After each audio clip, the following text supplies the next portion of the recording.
Hi, everyone. I will use a mic because I think we might be registered, but in a small group, I think we're good. I'm curious why you choosing this activity because we just learned that the most affordable building are the one that almost built, and that's what not I doing.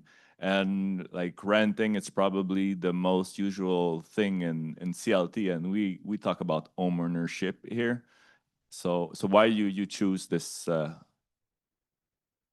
activity? Yeah.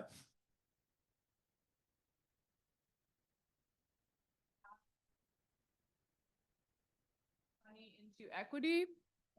Sorry, I said homeownership is a path out of poverty because if you can get people putting their money into equity instead of this bottomless pit that is rent, then you are building wealth for their generation, but also for the kids that are coming up behind them as well. You know, it's for me, it's about the children. All right. Good. I would say for me, it's about the fact that we should have multiple forms of housing, and rental housing, co-op housing is one kind, but there's like a missing middle of people that could possibly afford home ownership and it works for them. So I just don't think that it should be all renting or all ownership. I think we should have it along the housing continuum. So still trying to crack how home ownership would look in first in terms of equity and shared equity. So that's why I'm here. Someone else? Yeah, maybe we will turn the circle down. Home ownership for me is not only it's an investment in a community. So when you own a home, you are going to be owning a piece of that community, and I think that it's a bigger picture than just owning a home. It's being a part of the overall community.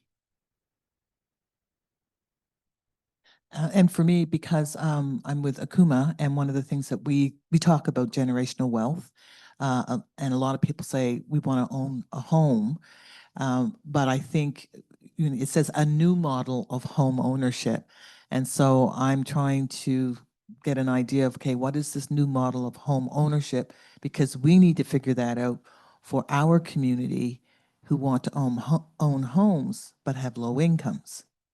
So how does that happen? But sorry for your expectation. Like there's nothing new. Like we just redo always the same thing, generation. We adapt something new here that I will present to you, but just to lower your expectation a little bit. I'm not able to build houses like 10,000 and sell them for free. It's not something like that. Just for saying. We can't do that either, though the community may think that's what we're going to be doing, is building homes and giving them to them, but we cannot do that either. Yeah. I find the Community Land Trust and Foncier Solidaire also interesting because it seems like a way to create community stewardship and governance over land, especially in like cultural heritage contexts as well. Yeah. I don't have that much of an articulate response. I guess I came here. Well, we're from Montreal, and I'm not familiar with Foncier Solidaire. And I was interested. I mean, this whole like weekend was really. I didn't see much of like the Quebec legal framework has its specificities, and I was also interested in learning about that and how it. Yeah. Yeah, I'd say similar to Michelle, just that there's lots of different models that are needed. So, and also interest in the Quebec situation, and yeah. I came in late and would be happy for you to repeat the question. Here. Oh, okay. Okay, it's that simple. Quite an easy question. Yeah. I could have a long answer to that. I'm having a long history in the community land trust movement. I'm very at one level as on a principle moral basis, very committed to the commons and shared ownership. But being forced to work within a capitalist economy, I have come to a point of being deeply committed to, for those who want it, the ability to gain some kind of equity in housing, particularly for women and particularly for lower income people in our communities. And I think that so I'm very interested in models. My name's Kevin, I'm from the Kensington Market Community Land Trust, and I'm very interested in ways that we can replicate some of what's much more common in the United States about separating the ownership of land and buildings and finding a way for people to have some equity without the speculative reality that's killing our neighborhood. So. For me, I guess too, I was involved very early on in the Edmonton Community Land Trust back in the late 80s.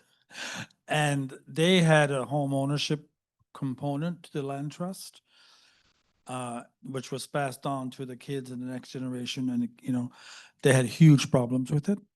They still do, I think, because part of it was that individual families had no connection to the community after they bought their house for a good price. And they became basically market-oriented people. So there is that risk, in my view, of going that route. So, and that's actually the same reason why in Montreal, where I'm working now as a volunteer with the Milton Park community, they were provided the option to go to this option, and they said, no way are we ever going there. Because they knew there were people within the collective that would go to the market option. So that's just my reason why I'm here. I want to see if it can work. Thanks.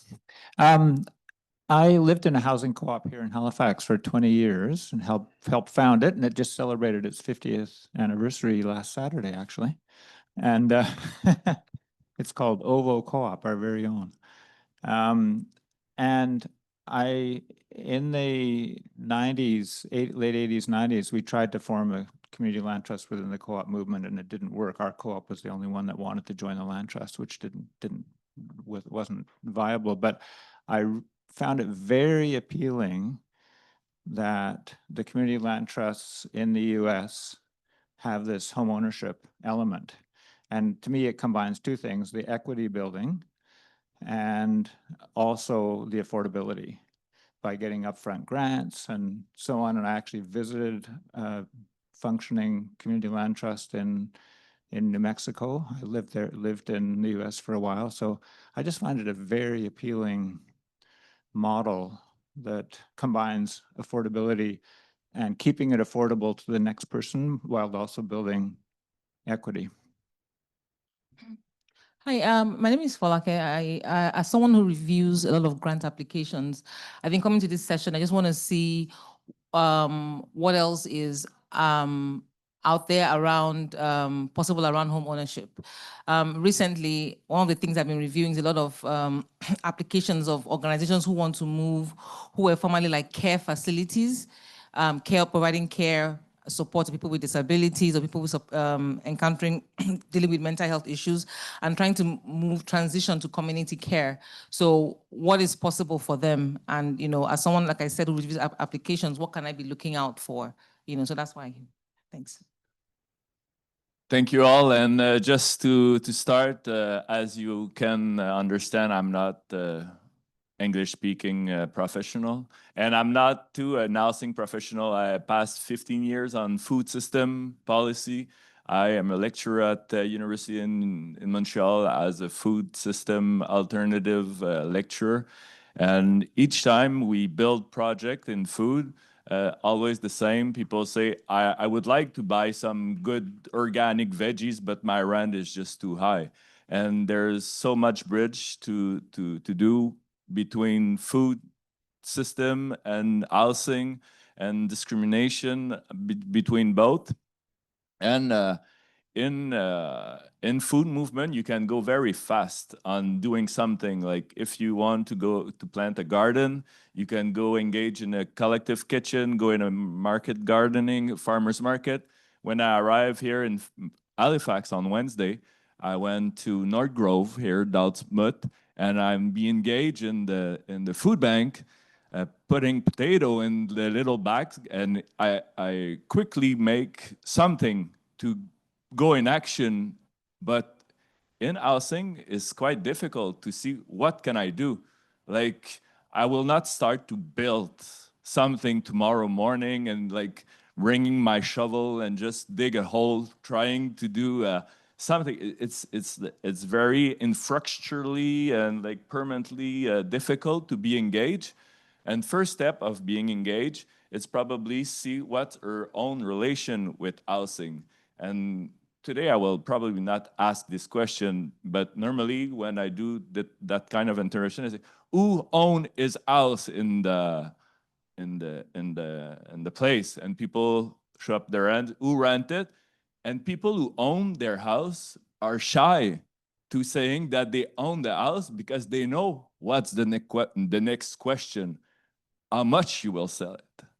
And this question of how much you will sell it, because other government structures is it's around saying that we will not taxes the gain of capital on your housing, and that is a major advantage of being owner. Then it's all about this equity, this tax advantage around being owner. And when you own something, you can give it to your kids, and after that, the kids, after that, their kids. And we do a circle that if your parents are tenant, you will probably tenant, and your kid will probably tenant. And we need somehow, somewhere saying, no, I can sell my thing at the right price. And we will not need to use CLT if everyone was saying that I will resell my own thing at the right price. Because like we will all say, okay, if your next house is cost $1, how much you will sell your house? And people say, oh, I will sell $2, $1 in my pocket and $1 for the next house. But this logic at 600,000, that means you will sell it at $1 million, and after that you will keep it. City administration are happy because they have their tax on it. Broker are happy because they have a leverage on it. So everyone is going up, and it won't stop. So we need to create something to stop all these ownership thing of speculation, because sadly the owner cannot afford to not reselling at the right price what they need. So I will explain what we did. That is one of a project that we did. It's a semi-detached house. We are in a rural kind of space. Don't think about like Montreal or Halifax thing. It's ownership in rural. We take on this project, we take a land that we were just supposed to have one building on it, probably a secondary house of someone of the city, and finally we put 6 units on it, affordable CLT on it. So it's a big density for this type of land, but if we can imagine the same as in the city, it will probably not look like this. But our mission is to provide a perpetual and equitable access to home ownership, and that is very important, built with quality, local, and environmentally friendly material at affordable price. We talked yesterday about the Pretty Good House initiative. We start the thing that's saying that we should have a certifications called Good Enough. That is between affordability, quality, and environment. Now we got these contractor who build LEED and passive house, really expensive, when we have all the other contractor who build cheap. After 5 years, you need to renovate your thing. It's difficult to eat the house. So at the end, the operational cost is really high. So it's important to build good from the first. And I was just eating with these guys from the Aemon Plain project that we went. And they say, yeah, we need to build cheap because they don't have a lot of money to pay us.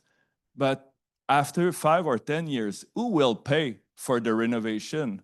They won't be able to pay. So it's us finally that we will pay, because they probably want to have, and it's good to have fun to renovate their own building. So it's a circle that we need probably to stop from the beginning to build quality, affordable houses.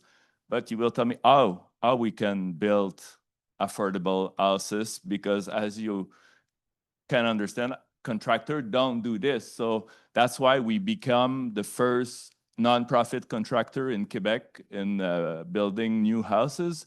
And we see, can we save on cost, but not save on quality and environmentally friendly? And you will see we arrive in this station.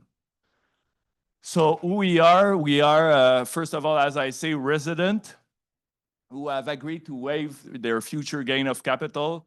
And I don't know if everyone accept this, but it's a resignation in life, saying I living in somewhere that I won't speculate on it, and probably my kid will not have the first choice on my affordable home, because it's not about like in her homes, kids won't go before someone else when the owner leave. There's all kind of neighbors who are agreed to say yes in my backyard, in their countryside, probably everywhere in your side too.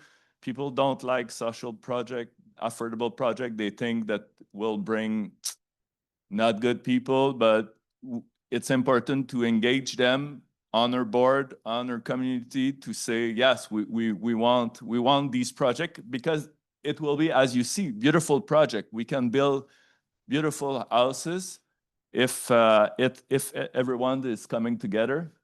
And finally, there's public administration who decide that housing matter.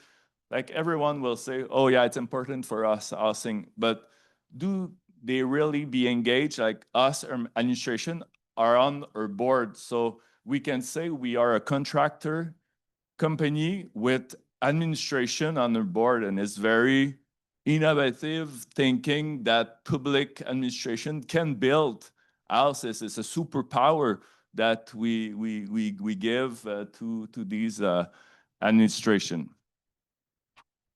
And we just win, last year, a prize of entrepreneurship. That's why I put the little image on it. So as we say, first, off-market housing, there's a lot of tenant strategies, social housing, cooperative, affordable lease. There's all kind of provincial and federal subsidies for this. But us, we didn't have subsidies. We did it all by our own financing. So we don't have this 50 years loan from the government with a business model that can afford this operating thing. We need to make all by ourselves without funding. So it's different way of thinking when you build a project. So that's why most of the program have share equity program. We have we have numbers of projects like this where foundation or government are owner of like 20% of your building and you own 80%, but it follow the market. So when the market going up, investment going up too, but it's not the off-market thinking. It's just follow the market, and you all will always pay 20% less than the market because you don't own totally but can we imagine a model that we're completely off the market? We say on which rate we follow. Do you have an idea on which rate we should follow? Like you say, the equity need to be higher and higher a little bit. What is good for you? The EPI. And do you think the EPI it's a representative of housing, or like it's too mixed up with gas, with like food, with? Is it a good indicator?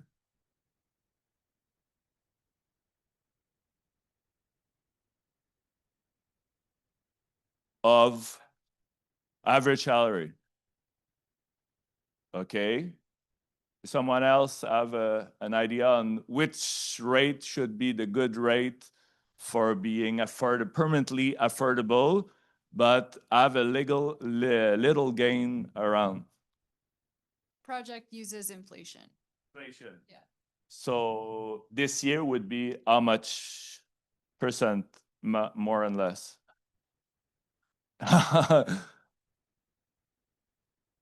Yeah, now it's going down a little bit. Yeah.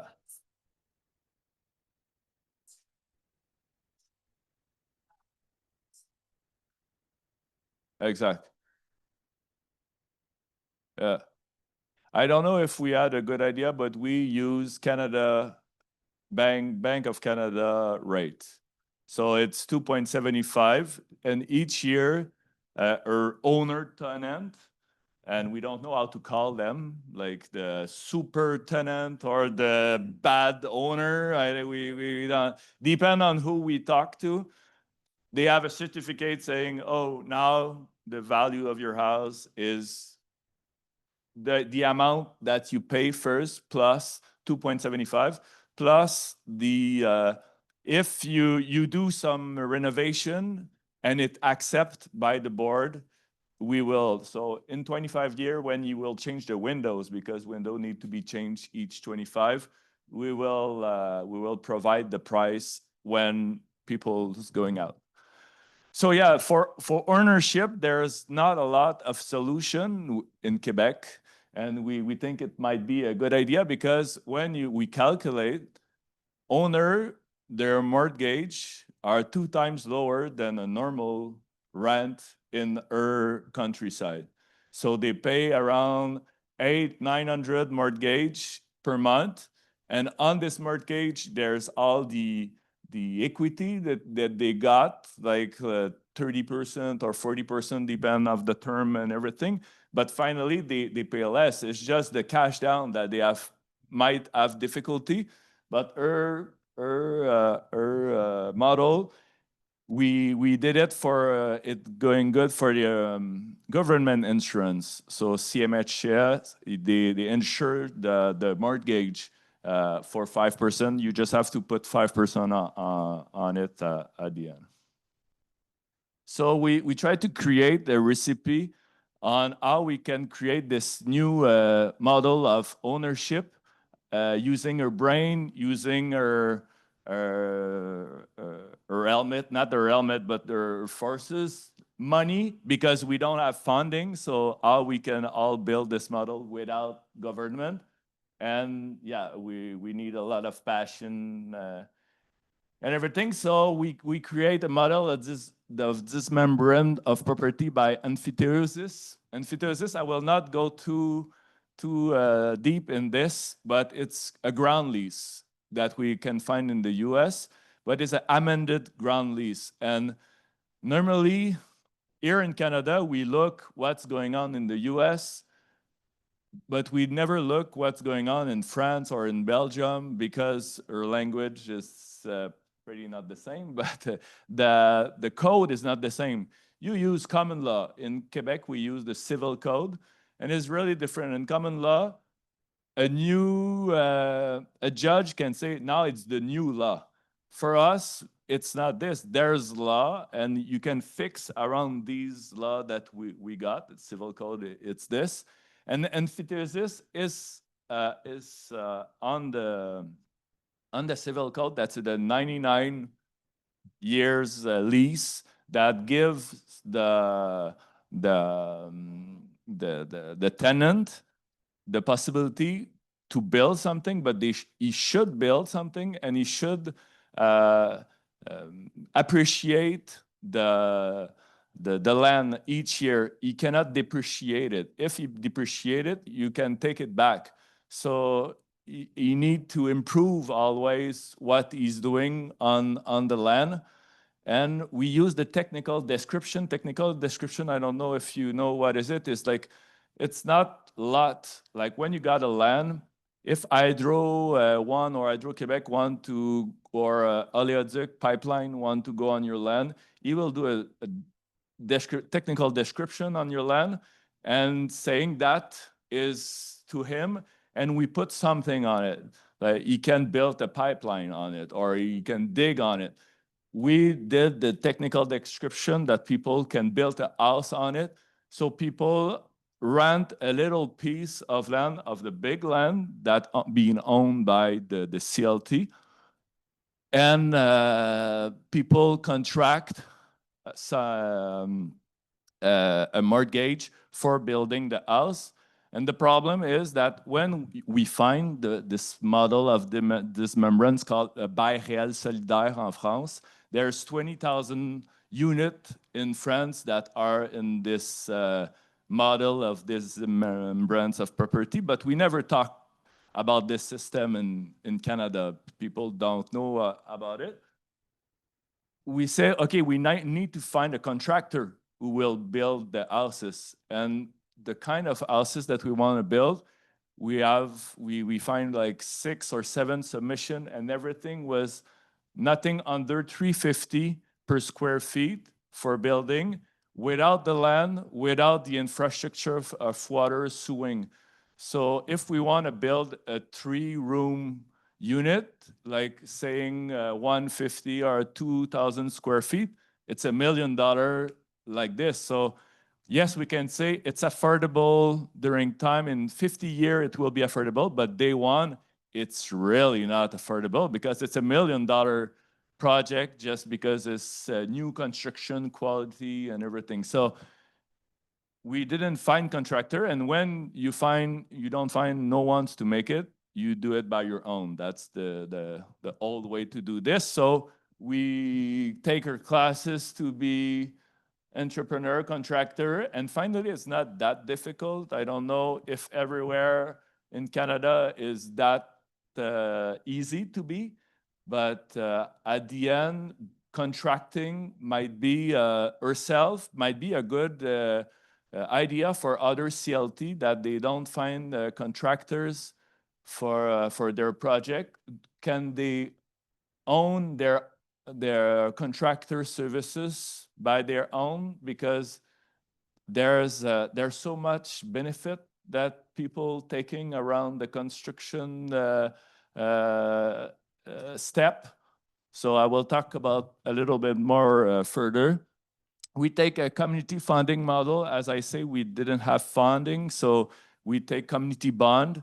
We didn't make all this community bond campaign that we see earlier this weekend.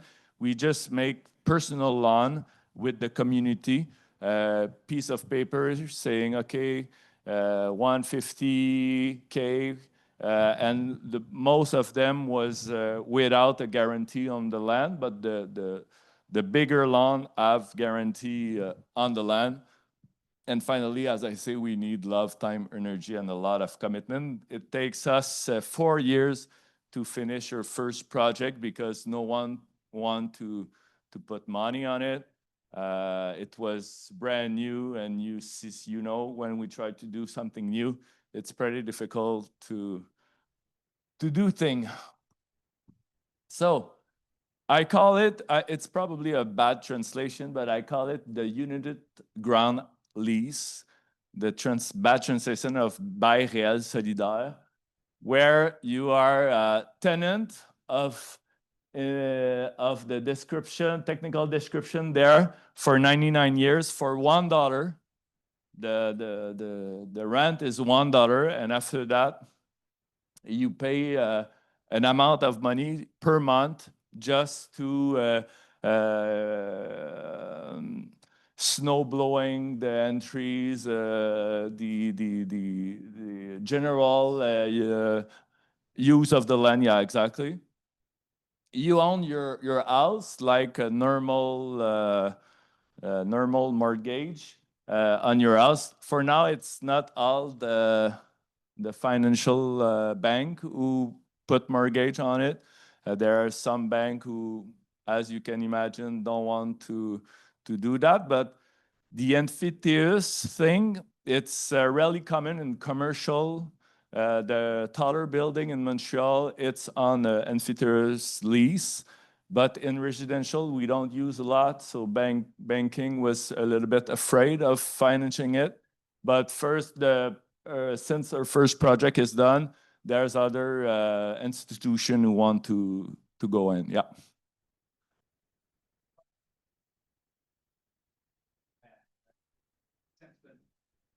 my framework, either you're leasing a specific piece of land, or you're leasing a share of a bigger property.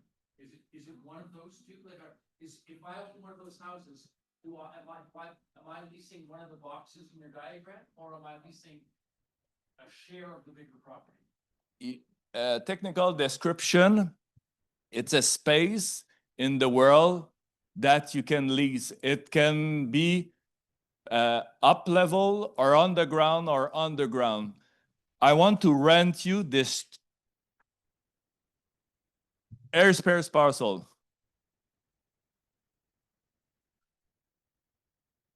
Yeah. So we put an extra 5 meters back of your house, 3 meter on both sides, and a 2 meter in front. But we can imagine the same in a multiplex, that each have this technical, how you call it, area space parcel. Yeah. Yeah. Exactly. Exactly. It's create multi-lot without the allotment. Exactly. But we rent it. We don't sell it. We re-rent it.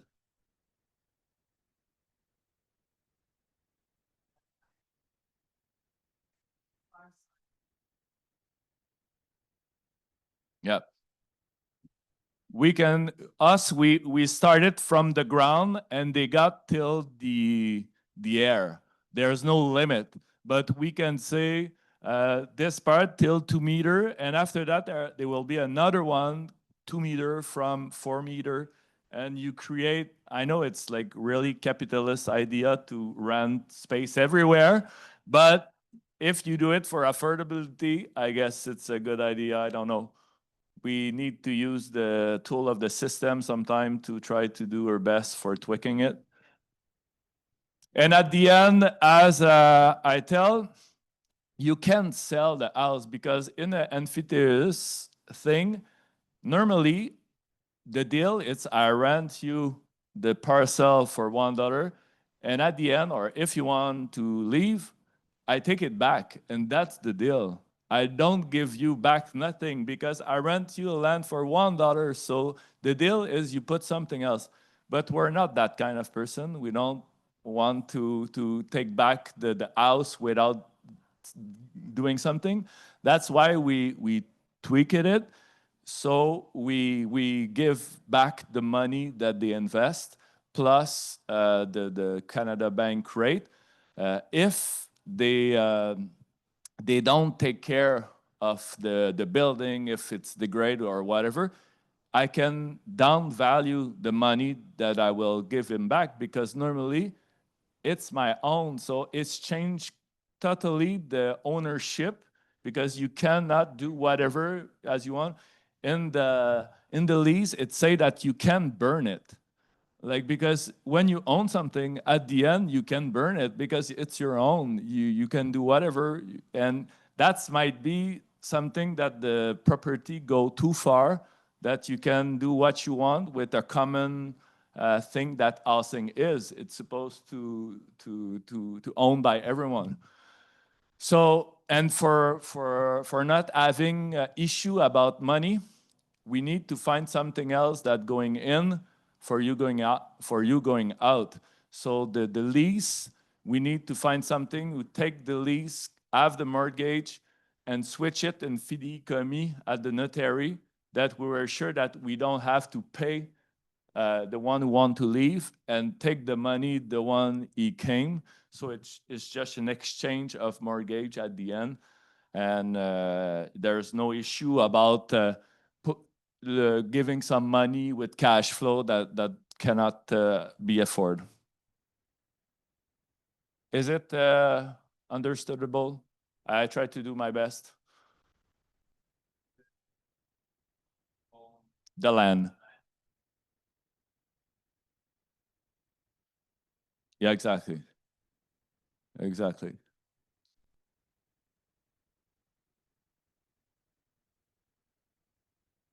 Yeah, exactly. So, and our model,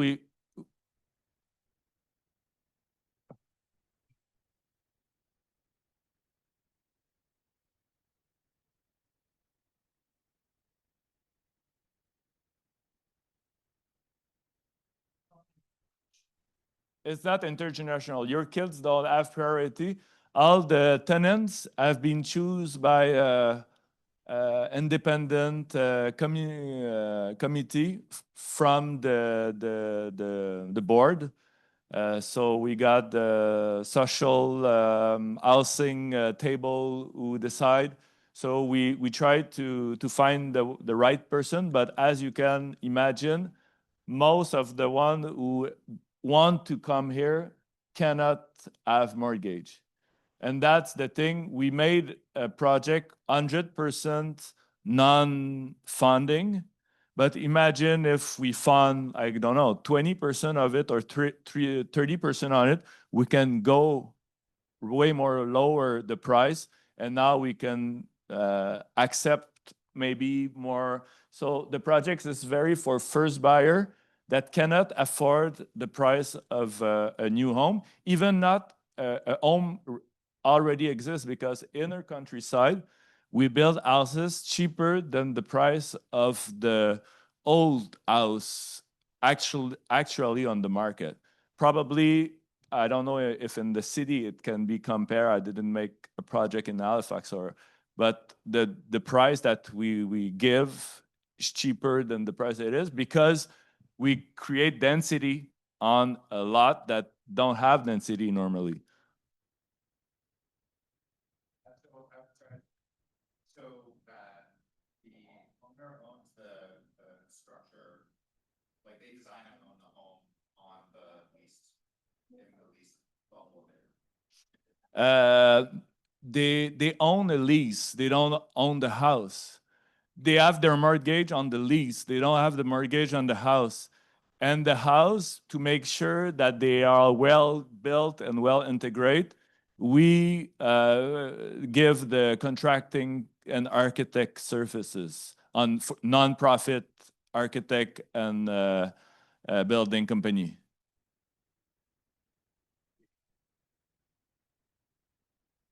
The appreciating is on the Canada Bank rate, so it will be 2.75.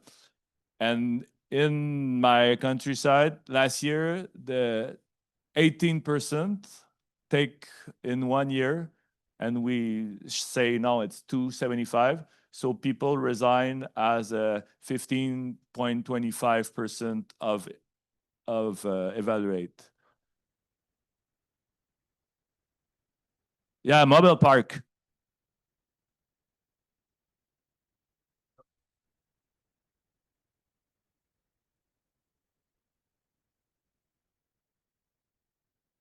You think they are a depreciate asset?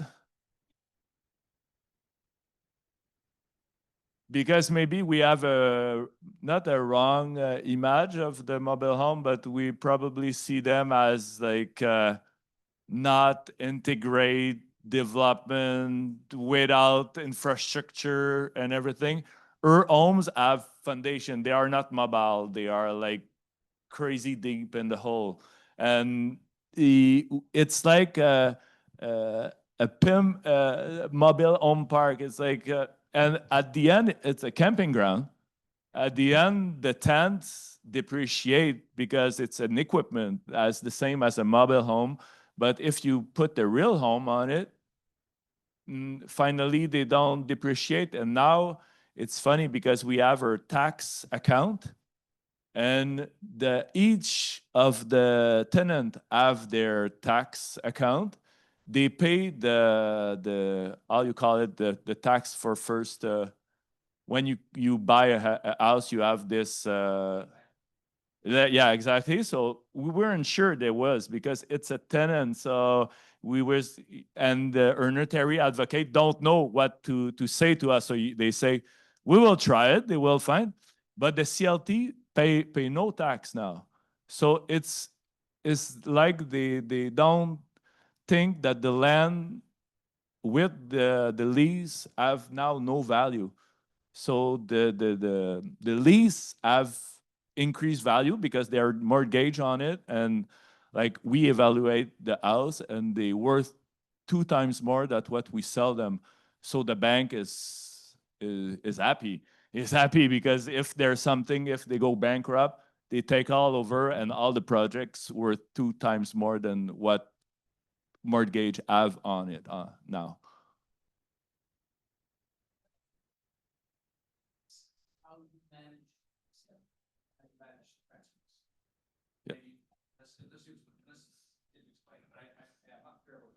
Yeah, in amphithesis, normally I take back the house and I say, thank you, it's finished. You just pay $1 and you did something on it. I appreciate it, that's right. But the CLT say, no, we engage to pay the amount that we sell you the house, plus the 2.75, or I don't know each year what it will be. And when someone else come in, you get a mortgage on the lease, on the value of the lease, and we CLT, if I want to sell my unit, I sell it back to CLT. You don't sell it, I take it back because it's mine.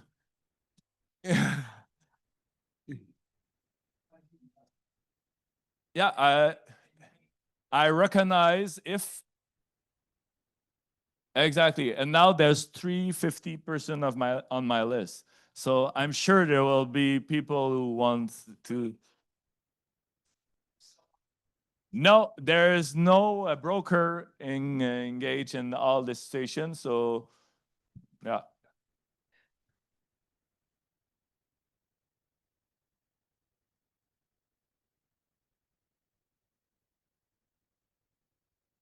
What if there's a default with the bank, we got in the contract the first choice buyer. Yeah, the bank gave me that.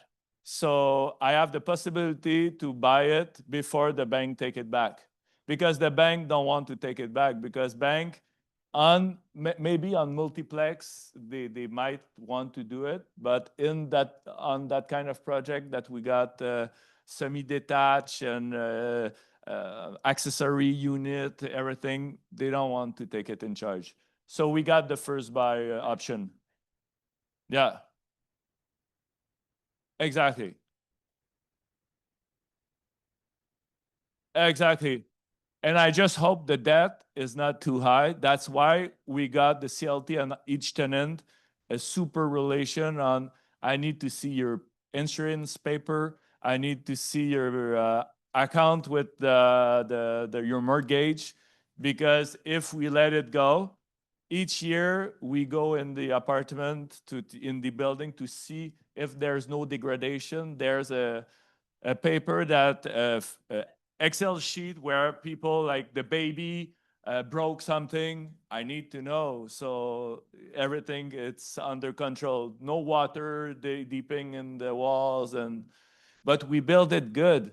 And we will talk about that later to make sure that they will not have a lot of renovation.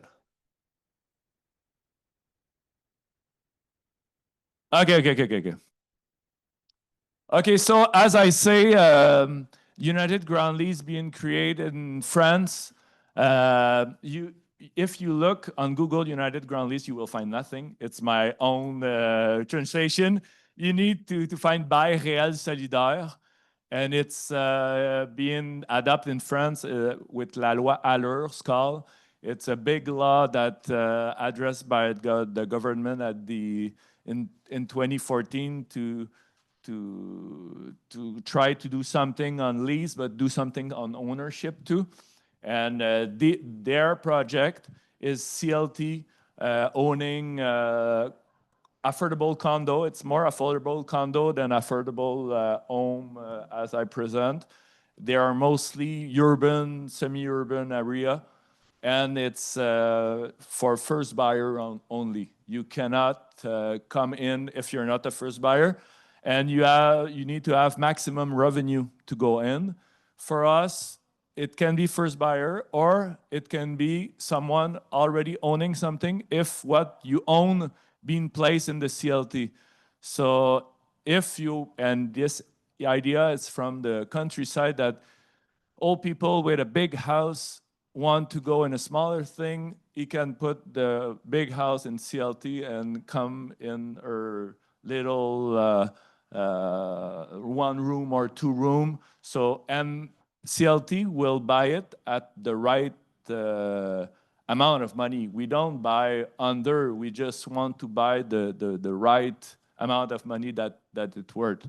Because as we speak from the beginning, normally already built building are cheaper than, so we hope that if we find good building that we can renovate, maybe split in a two-story, two unit, build a unit in the backyard, because in Quebec we start to build unit in the backyard to create more density in village and countryside, that less being so as I said, there's 20,000 homes in France and Belgium now that have been created.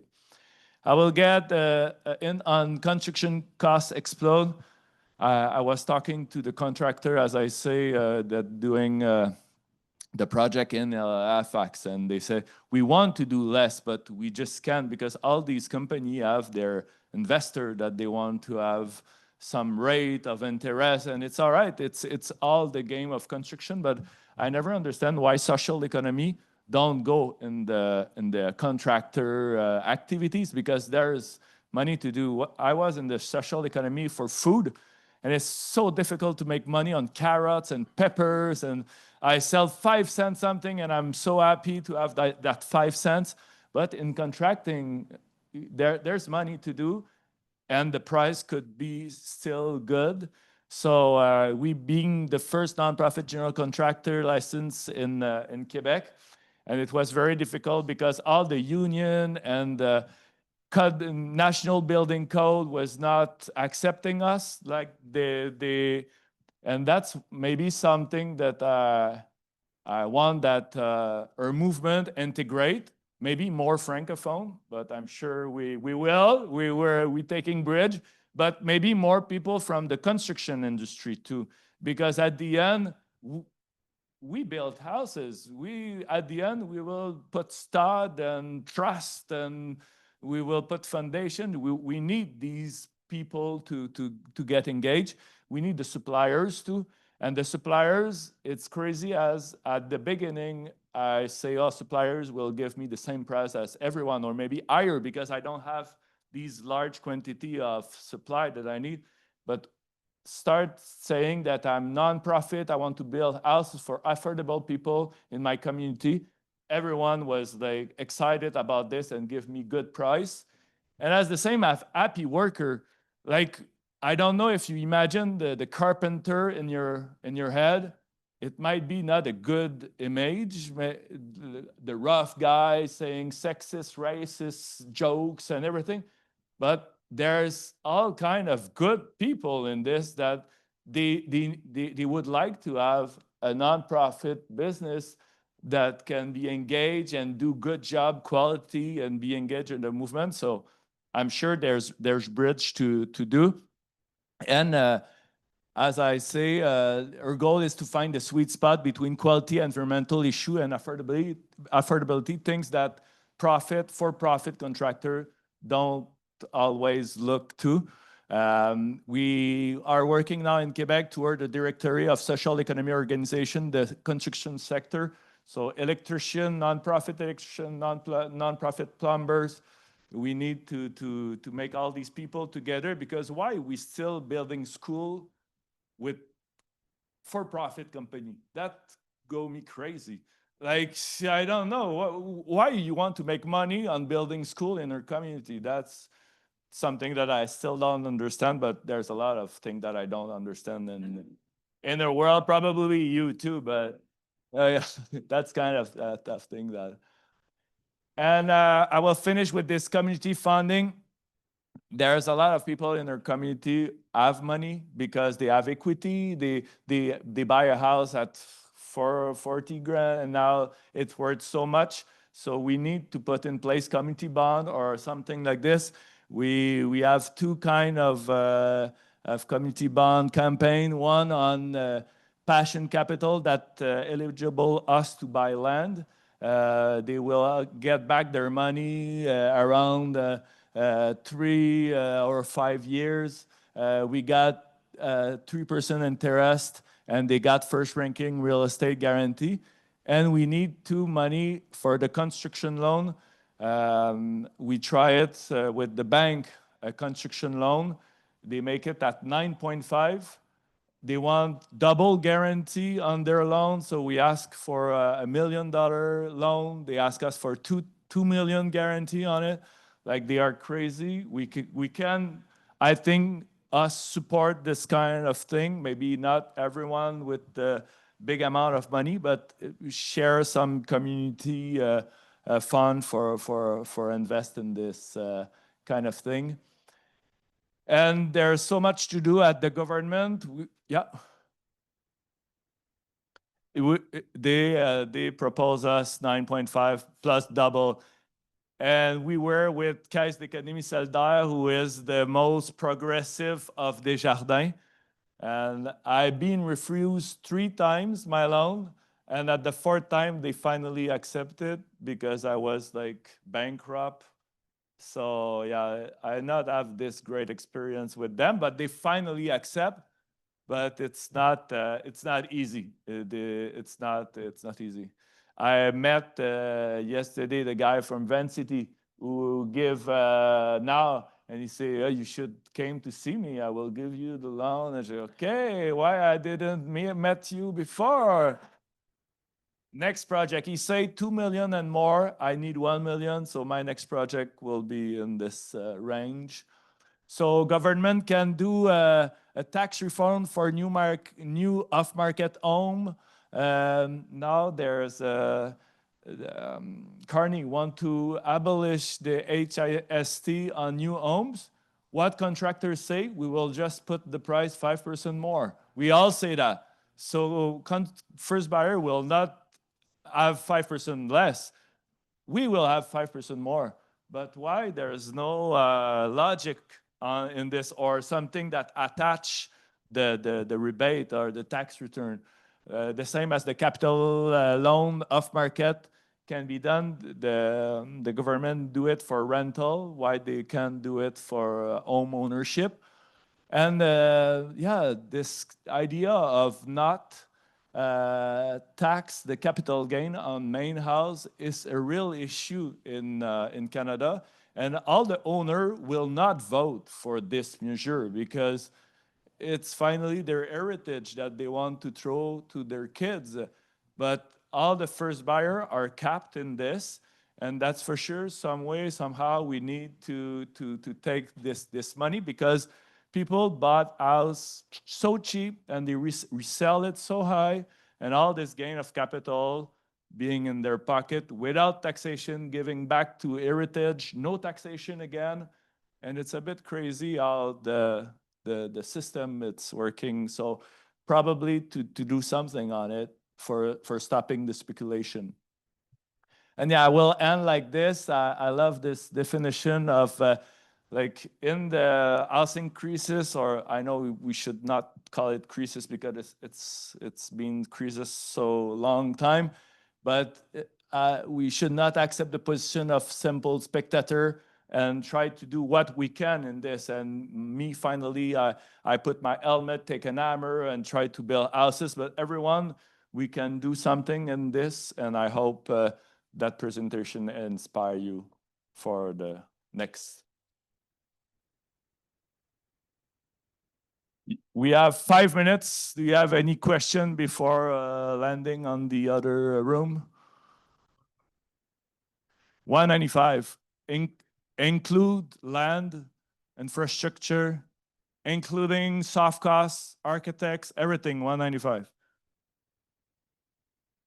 Without the land, depend on the land. And that's what we talk about. If municipality give us land, if foundation or something, it can be really less, because at the end, or hard costs you 120 for build quality. ISU the house, a glickle window on the south, all metal roof, insulation, environmentally friendly.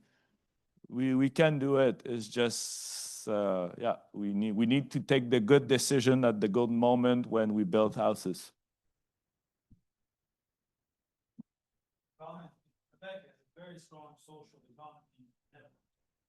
Something like 30% of the business is through the social economy. Exactly. It's huge. I don't know how that can be replicated for part of the business, but I mean, it has a long history. Exactly, and how it worked, the housing in Quebec, there's a private contractor who'd be engaged by a kind of research technical regroupment that take a 20% cut more than the contractor. So finally, it's just go high the price, and I don't understand why the structure don't be the contractor so it can manage and build houses.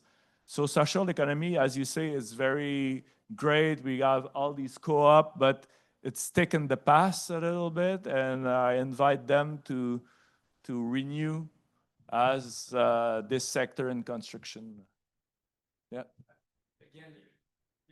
You don't understand the. Okay. Okay.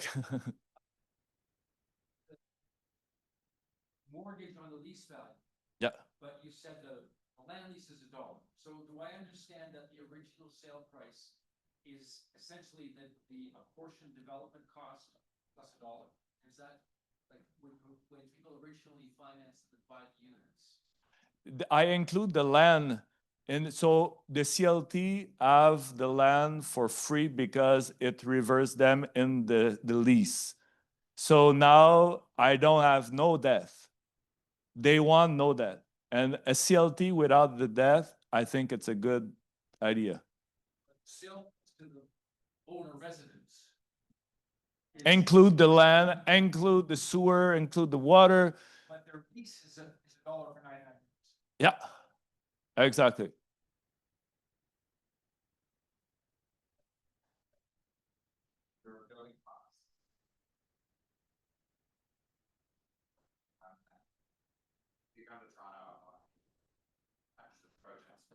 Okay. Yeah.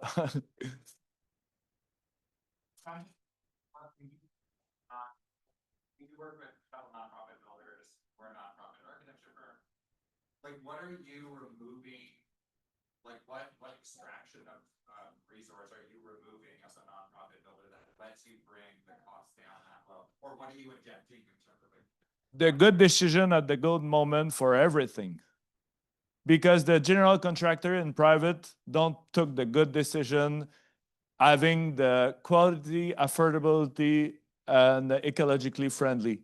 That's why I play for the good enough certification that are the middle of it, because you have these contractor building passive house really expensive, these cheap shit building and still expensive, but there's none who go right in the middle. And I'm sure if you take the good decision at the good moment and you choose the good site too, like I don't want to blame Almond Plain. It's a beautiful project, but there's base rock. The soil is difficult, infrastructure, sewer, water, it's difficult there. Like I talked to the contractor, there's a lot of elements saying it will be expensive to try to build there. And you need to choose right the project, yeah.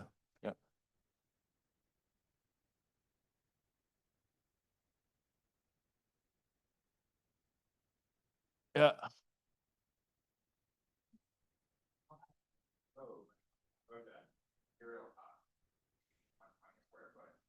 And even for the ship materials that we talked about. Yeah. And I think there is like using best pack cellulose, or I'm not sure what insulation you use, which is like the cheapest and most effective, at least in our experience, readily available insulation. That is environmentally friendly and would sort of take all those boxes. But even at that level, like the installation costs are then memory costs are. Uh-huh. So anyways, I'm just like, as you're doing it, I'm kind of looking for what are the secrets that you covered? For knowing, you need to get engaged in, because everyone's saying, oh no, it's too high, because we don't control it. But if you control it, you might see what's happening. And we have the same thing with the public transport in Montreal and Quebec. For doing 3 stations of subway, it costs $4 billion. And now the mayor say, I will do the contracting. I will see the cost really, and open your book and we will see what's the cost of it. You know, part of this is like your magic, your hand on it. Yeah. Now our next project is a 16-unit project to see if it's scalable and everything. And just to say, I don't want to say architect is no good, but we take a technologue in architecture and it costs way less. And first day one, it's the right decision at the good moment. And I'm not saying that we don't need architect. We just need to have the good professional at the good moment, the good nail at the good moment, and everything will. It's the same for everything. I hire an advocate for my CLT structure. He's charging me $500 per hour, like crazy. I find a notary, very, very competent, $60 per hour, and she did it the same. So each time you need to find the right person, the right material, and like effective building technique for saving the cost, but not cheap down on the quality. Yeah, thank you.